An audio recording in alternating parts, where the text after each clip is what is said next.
Hello, everyone, and welcome to this session. I'm really happy to be here today to talk about career lessons, 10 things that I wish I had known sooner in life.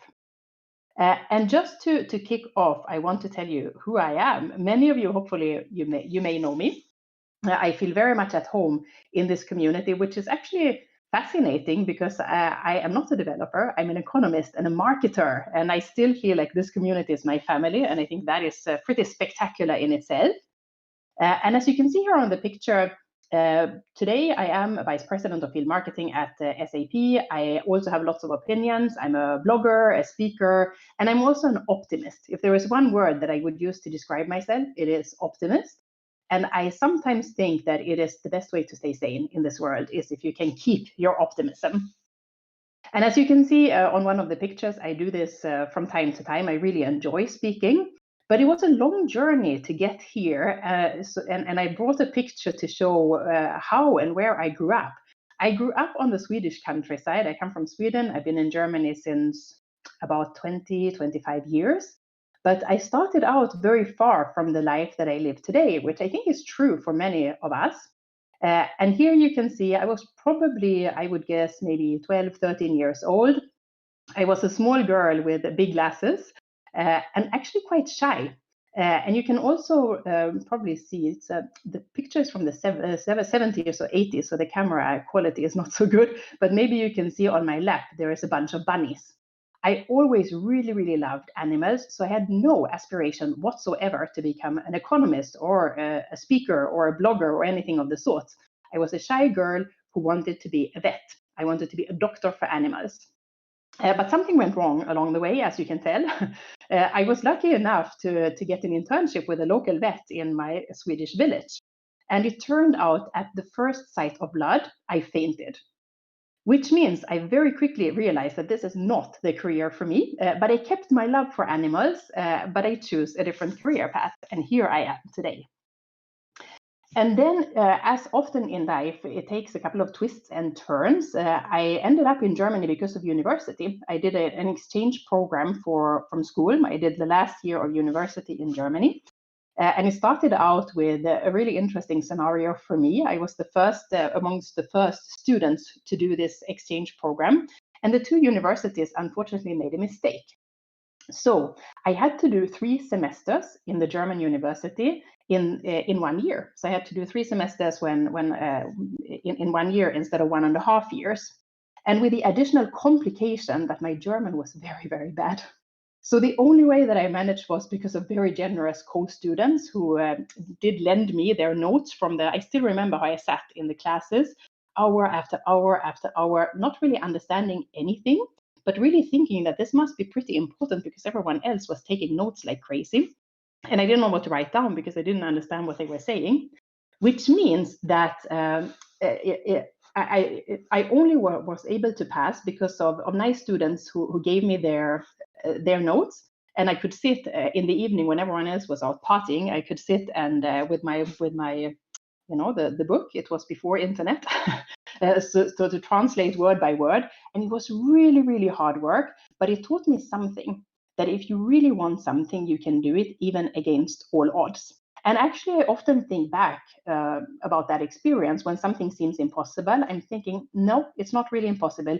If you set your mind to it, if you have a good support system around you, you can make it. So that was one of the first lessons that I had in life. And then, of course, after you graduate, you think, I still remember how I was already quite optimistic and thinking, okay, this is it. I have my graduation. I did it against all odds. Now I just have to work hard, right? And then success will come. That would be really brilliant. But we know that careers don't work like that. It's not just about working hard, being successful, doing the right thing, and then all of a sudden you will automatically be promoted and you will end up being the CEO of the company. That is not how it works. And so I collected a few learnings along the way, as I'm sure have many of you, and I'd be curious to hear, maybe you want to put in the chat or we can have a conversation after the presentation. If you have similar career lessons, I'm sure some of them will be similar, some of them will be different, but there are a few things that I really wish that someone had told me when I was 25. And so here we go. The first one was taught to me by my dad. very early in life. I have a sister, and some of you who have siblings, maybe you can recognize some of the competitiveness. And I'm sure that most people with siblings have very frequently said the words, "But that's not fair." And I said this to my dad, "That's not fair. I wanted something, and my sister wanted something, and maybe she got it and I didn't." And I thought it was really, really unfair. And I remember to this day how my dad said, "You know what? The sooner in life you accept the fact that life is not fair, the easier it will be for you." And he was right. I thought it was such a horrible thing to say at the time, but he's right. And it doesn't mean, on the contrary, it doesn't mean that we shouldn't fight injustice. It's really, really important to do so.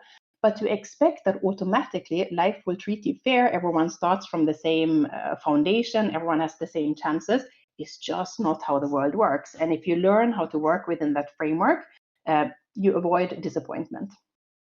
So that was the first one. The second one is that busy is not cool. I also thought in the beginning of my career, I worked super hard and I thought this is the way you do it. You work really, really hard. It's the hours count. I was sitting, burning the midnight oil, and I was working late at night. And that's a big mistake, I think, for many reasons.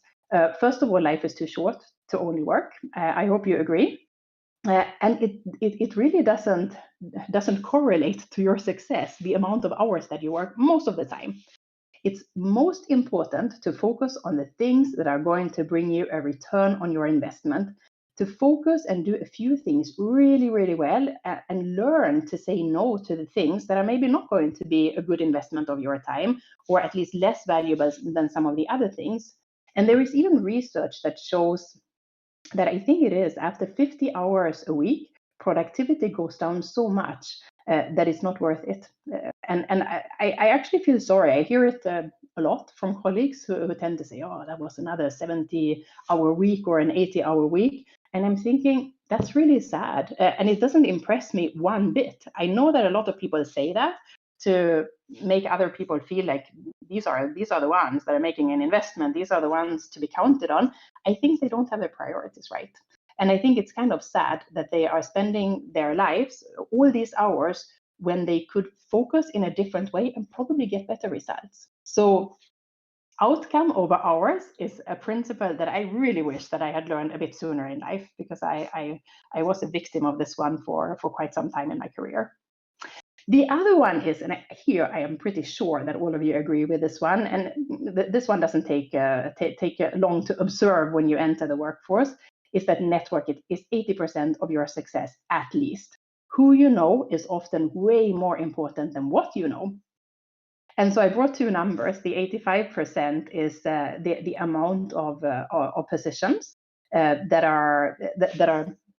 you get over network, and 70% are the amount of positions that are not even posted. They are already given to someone before they hit the open market where they are visible to other people.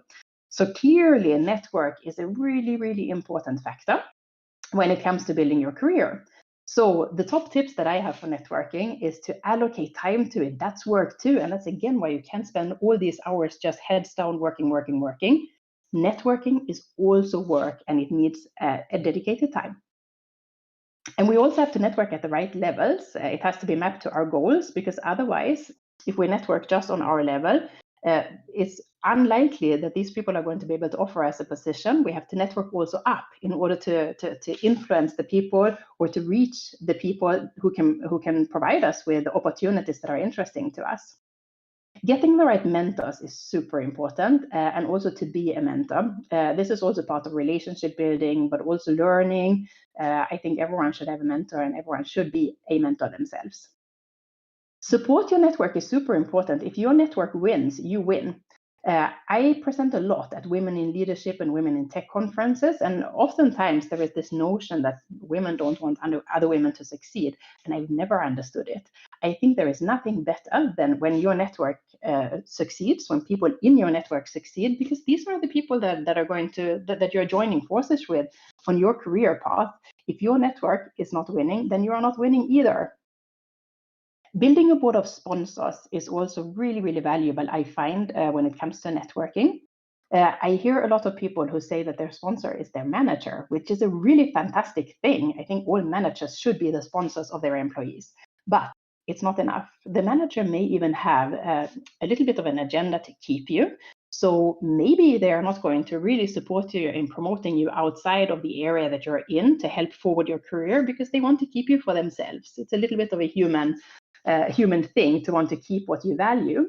So if you want to move ahead in your career, you have to have a broader set of sponsors. And I always say like a handful, at least 4 or 5, because you know what, it's also not stable. The sponsors that you may have spent years and years building the relationships to might leave the company, might go somewhere else, might retire, or get into a position where they can't really help you anymore. So nurturing the relationship to sponsors is really, really important, not to be underestimated.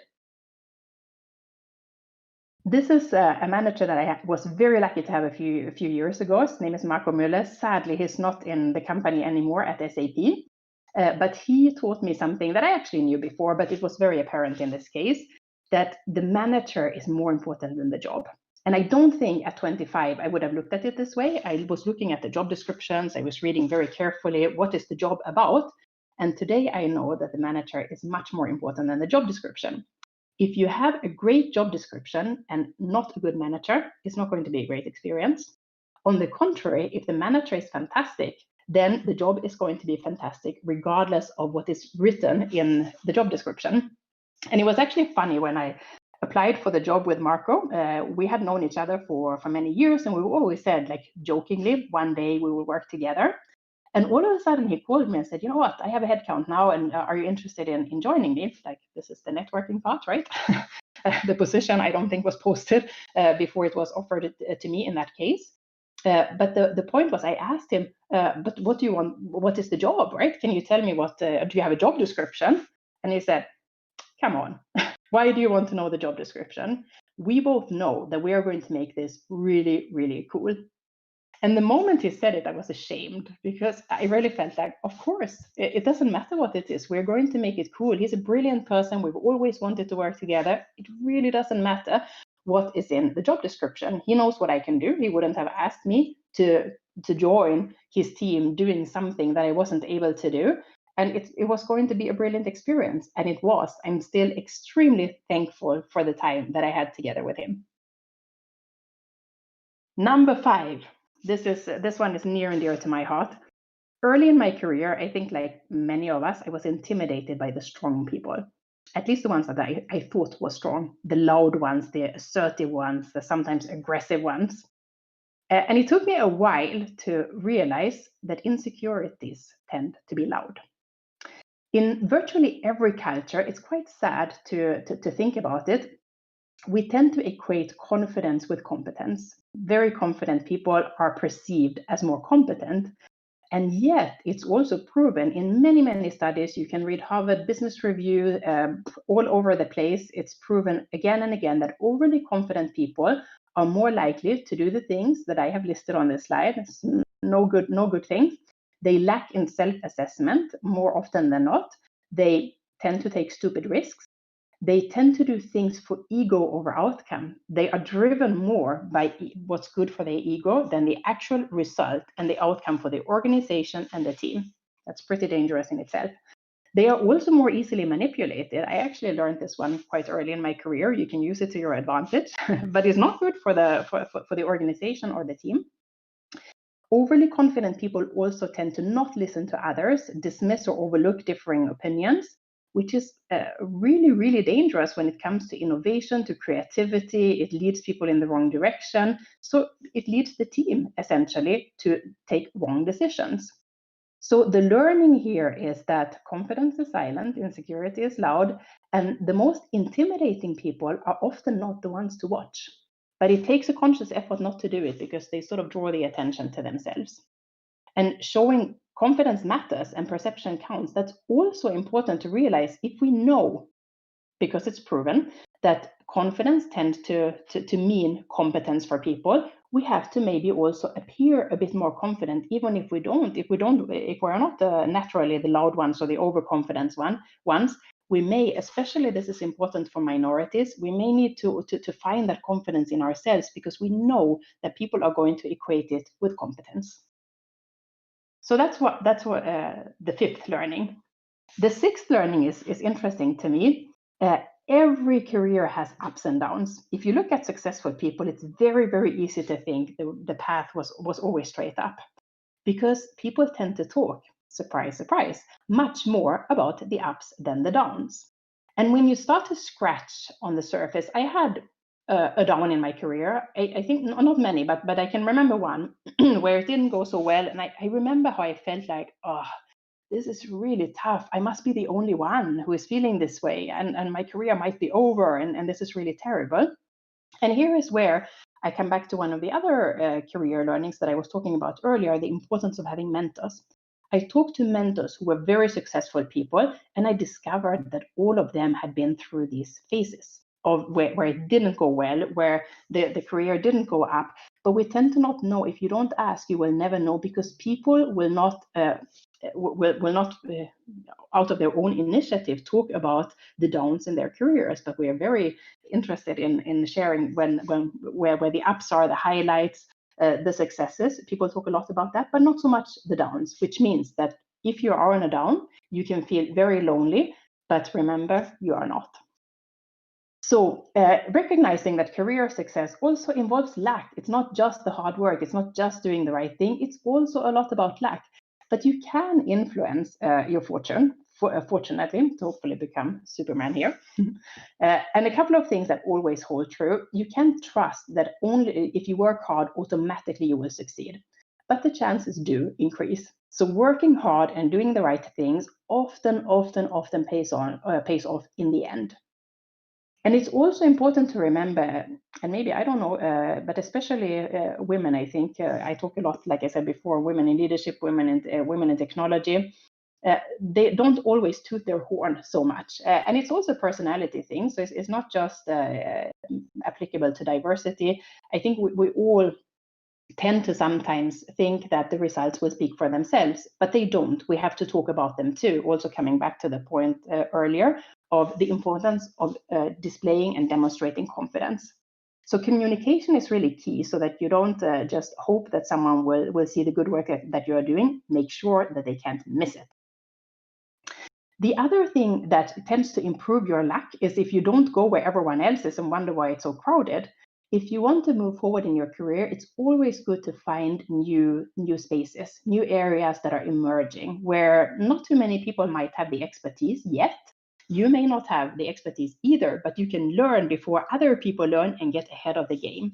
So I always try in my career to not hold on to the same thing for too long, but actually look around and see, in my area of expertise, what are the new emerging topics? What is it that seems hot, that seems trendy, that I think will have a big impact on my business area, but where there is opportunity to grow and shape. And I try to go there, both because it suits my personality. I like to shape things. I like to do new things, but it's also really, really beneficial for your career. Take risks, even if it means that you may get yourself a downhill ride. Right? If you don't take risks, you don't move forward. It's a simple economic principle, and it holds true for career success as well. If you only play it safe, then you might not succeed, but you learn. That's the important part. Even if you take risks and lose, take the learnings. That's the price you pay for the risk you took, and then you turn it into something positive.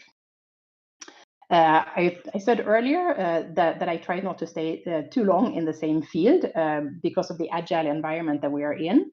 If you stay too long in the same place, then other people may not think that you're able to move out of that zone to do other things. And if you flip it around, if you show that you're able to go into new situations and do really well, people will more easily trust you to take on something new and to give you more opportunities to choose from in your career. Last but not least, I think this is super important, be kind. If there is a choice, and there is always a choice, be kind. And not only because it's the right thing to do. It's as simple as that. It's the right thing to do to be kind. But even if you only think of it for opportunistic purposes or egoistic purposes, it's also smart to be kind, because you never know when you're going to meet someone next. Someone who doesn't seem so influential today may be super influential just a matter of time from now. And so there is no risk in being kind, and there is a huge opportunity to win. So a few things to remember when you are in a situation where the direction is not upwards in your career. Remember, everyone has been there. You are not alone. Use the time wisely to learn something new. Engage in side projects that you're passionate about. There are always things you can do outside of your day job that gives you the energy that you need to continue through this more difficult time until you are in a better place where you can get the energy from the actual job that you're doing and the environment that you're in. And rest. Sometimes when you are you have a little bit of a dip in your career, it's also an opportunity to take a breath. To before you know it, you will be in a good place again, where you will be motivated and people will request a lot from you. So sometimes, if you have the opportunity in a dip of your career, use that opportunity also to save your energy and take a little bit of a rest, because you will need the power for the next phase of your career. Engaging communities. I'm not going to spend a lot of time on this because you are all convinced about community. I wish I had known sooner in life that communities is the way to run a business. And I have my dog on here because I use it all the time to explain to other people, not to you because you're already believers, but I use my dog to explain how I became part of a community when I adopted this dog. I didn't know much about dog life, if you will. I adopted this dog as a first-time dog owner. And it was amazing how I immediately got to know other people with dogs and how they became my most trusted advisors, because they care about their dogs just as much as I care about mine. So they told me what doctor to go to, what food to buy for the dog, what do I do if the dog doesn't behave. It's always your fault, never the dog's, just so you know.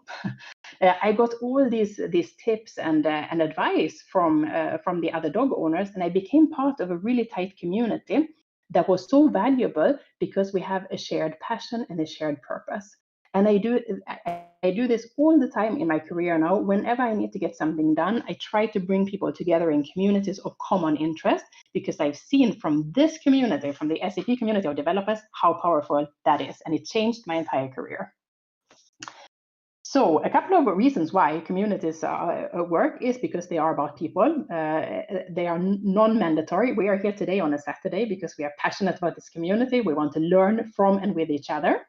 It's purpose-driven. Passion is the fuel. It's not a mandate or something that is in your job description that you have to do to be in a community. That's why we put so much energy into it. It's connecting knowledge. The swarm intelligence of communities is the most fascinating part to me, and I actually couldn't do my job without communities anymore. They are agile. I love communities because they are immune to reorganizations. They don't care about organization boxes. They don't care where people are in a formal hierarchy. What matters in a community is really what you know, how you share, and how you care about other people. That's what matters, not where you are in the hierarchy. And I think that's a wonderful thing. Build thought leadership, I really also wish that I would have done sooner. This woman is a TED Talk speaker that I saw, I think it was last summer in Dresden, and it was an amazing talk, really, really powerful. You can see she's disabled, and she rolled onto the stage, and I will never forget how she stopped and paused in the middle of the stage. It was dark, the spotlight was on her, the way it is in TED Talks, and her first sentence was, "Death and I, we know each other very well." And I still remember how I got like goosebumps all over my body. And I was thinking, oh my goodness, this is going to be terrible. I'm going to cry. This is going to be so sad, because I could see that she's not just saying, I know death very well. I could tell that she had been close many times. And that was also true. But there was something very different about the dynamics that I didn't expect. She was telling the story so authentically. You could see that this is her life. This is what she's experiencing. She was very generous to us when it came to telling her story. It was extremely relevant, but it was also positive because she had a positive outlook. She turned the presentation around in the 5 minutes that you have in a TED Talk to talk about how being close to death helps her appreciate life. And I left totally uplifted from this presentation. And so it taught me a lot about how to tell a story, how to build thought leadership, is to really have that strong, authentic story, be generous, and also focus on how you enter the story, how you start telling it, and how you finish it, how you make people feel when they leave your story. And I am happy to, I can share it on Twitter, but the woman is amazing. If you have a chance to look at her talk, I think she only talks in German, I'm not sure, but it's an amazing story. And the point that I'm making here is I wish that I would have started sooner to do the blogging, to do the speaking, building the thought leadership, sharing your story. Letting other people participate in your story is a fantastic way to learn with and from others. It helps bring your name out there, your point of view out there, so that other people can find you who have a similar point of view. And on the topic of this presentation, it's also really, really a strong investment in your career. So I encourage everyone, go out there, speak, blog, share your point of view. It's good for your personal brand, and it's also good for your career. All right, so it's never too late to learn. And here, Ronnie will know probably this lady. She's Scandinavian, she's from Sweden, and her name is Dagny Karlsson. She's a totally inspirational lady. Look her up. She's very famous in Sweden. She's now 107 years old. And there are many amazing things about her. And I brought a couple of quotes on the slide that you can read. I'm not going to read all of them out loud, but she's hilarious. And she has such a positive attitude to life and to everything. And one of the things that is amazing about her is that she's 107 years old, and she got her first computer when she was 100 years old, and she started blogging. And she's a totally famous blogger now, especially in Sweden. I think she's only blogging in Swedish. But to me, she is the prime example of it's never too late to learn something new. And when she is asked, so why did you start blogging in your old people's home when you were 100? And her answer was very simple. I don't want to just sit around and wait to die. I want to do something interesting. And now it changed her life. She's a superstar now. She's invited to all the big talk shows. She is on TV all the time. She has made connections. She met the king and the queen not so long ago. I saw it on TV. She's a real celebrity, and she's super inspirational, and she is the proof that it's never too late to learn. She's teaching the other people in the old people's home to use a computer now. The last one, number 10, is here's another Scandinavian example, also a woman, slightly younger, Greta Thunberg. Whatever you think about Greta and climate change, I mean, there might be different opinions. I'm a huge believer that it's the biggest issue that we have to face as a humanity. So I'm a big supporter of the message that she's sending. But the point of this career learning lesson in this presentation is that you shouldn't wait for change. You need to lead the change.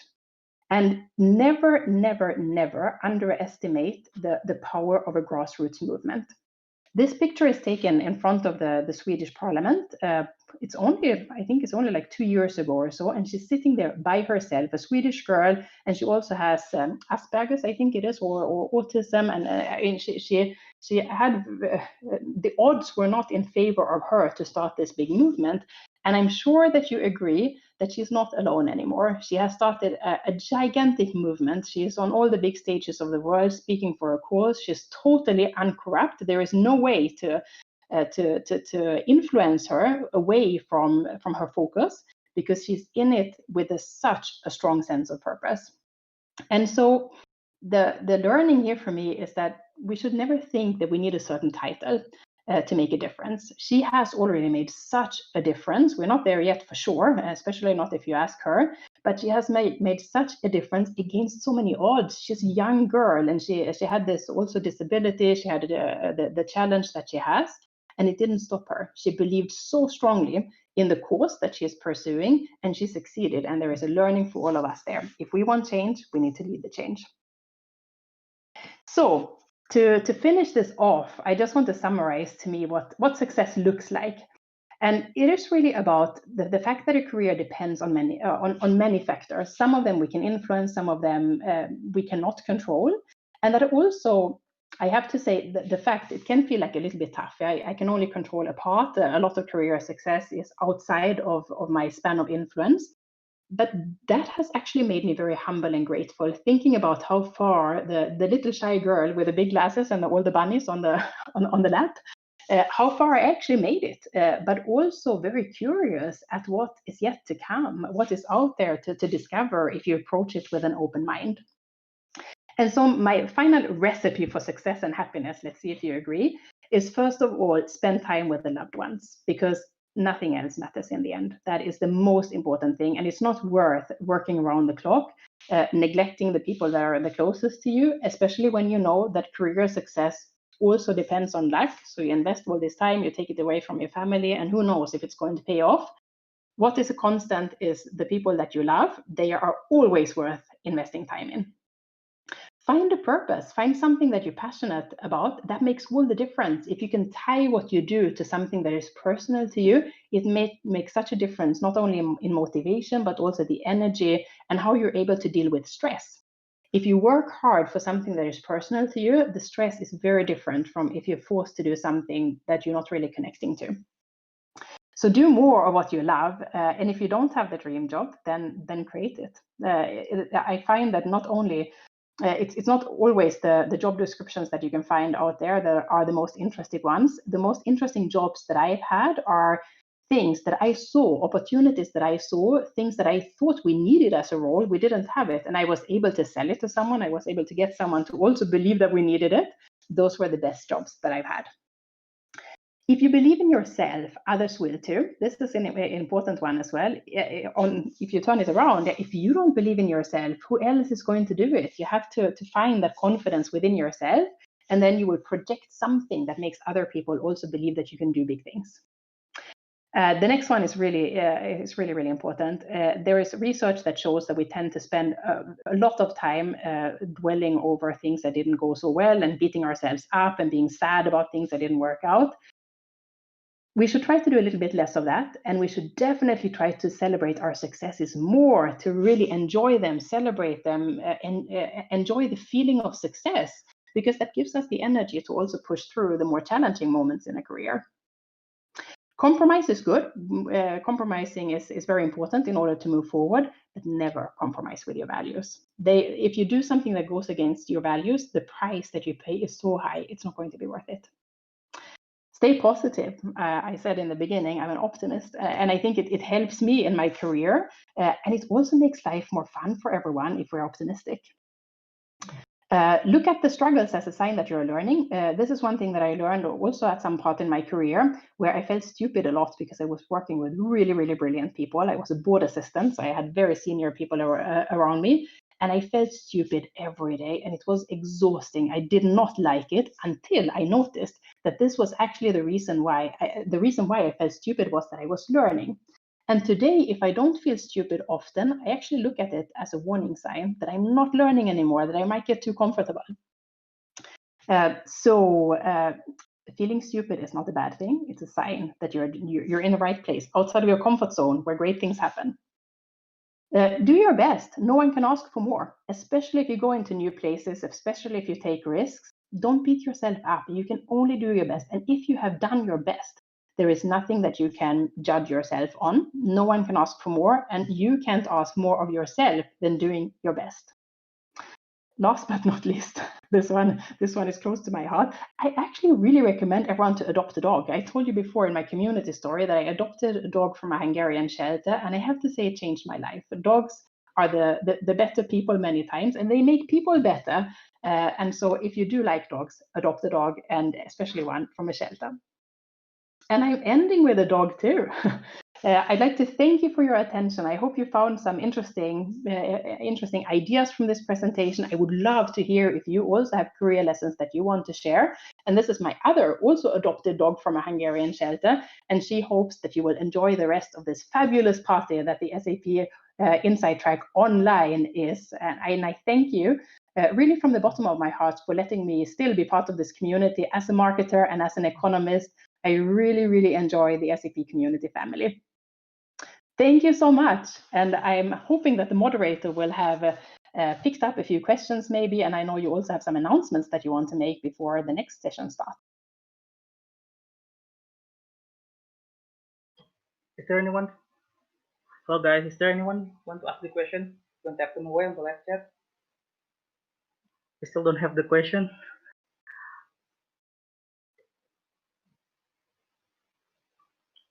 Right. Is there any question? You can type them away on the chat. There's many thumbs up for your session. Thank you.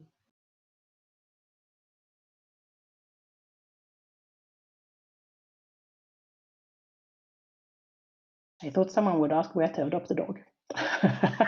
Is the next flag for adopting a dog. Happy to share addresses if anyone is interested. Lucia Subatin said that's a beautiful dog. Thank you. I love her too. I decorated them for some celebration at work, and I took the picture, so they have this confetti on the head.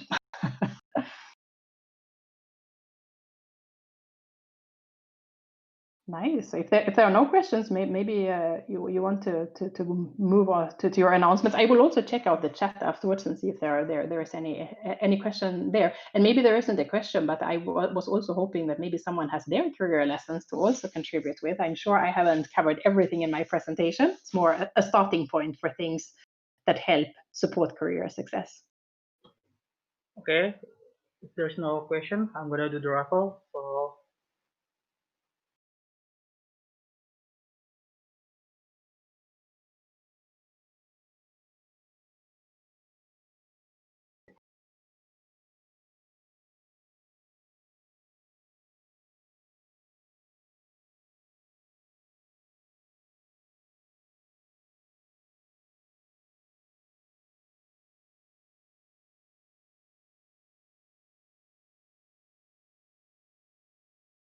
Do you want me to stop streaming? I just moved to the last slide, and in case anyone doesn't know where to find me, there's a contact page. Do you want me to stop streaming so you can? No, it's alright. It's alright.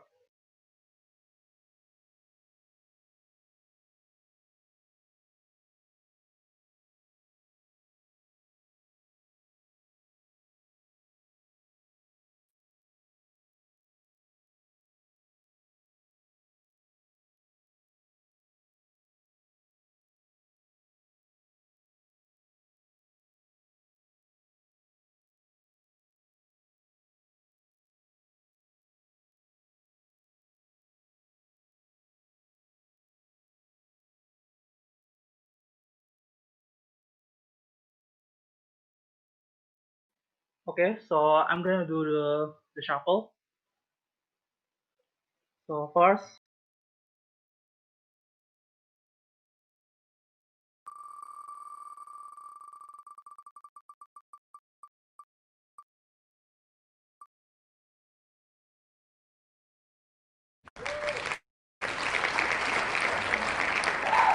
singer. Congrats to Natalia Singer. And if you have any further question, you can go to Discord. And thank you for attending the session. Thank you. Thank you so much for having me. For Natalia Singer, I will contact you for any further details. Thank you.